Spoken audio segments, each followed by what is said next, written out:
Mga higala, tara samahan nyo at kami magdi-dinner date kami ang apat. Naisipan namin mag-hotpot, apat, sapat. Happiness Grassland hotpot pala to mga higala. Katabi lang ng Almaraya Mall. Isang Chinese hotpot restaurant pala to mga higala. Nasa isip ko, nasa Korean hotpot kami. Kaya nagtataka ako, bakit wala silang kimchi? Sa Korean restaurant lang daw yung kimchi. Ito yung mga sangkap nila mga higala. Pwedeng pang sabaw, pwede ka ding mag-barbecue at the same time. Dami nilang vegetable, different kind of mushrooms, charis. May pa seafoods din, may chicken, may beef. Pero syempre hindi kami kumain ng beef mga higala. Chicken lang kami. Ito na pala yung last date namin mga higala kasi babalik na ng Dubai tong kaibigan ko. Yes mga higala, turista siya dito sa Abu Dhabi. Galing siya ng Dubai.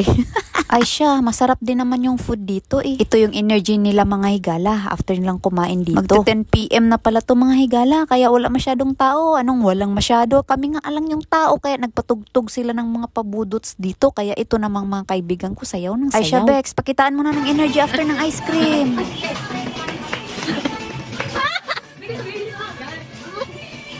Naglalaro! Nalilito!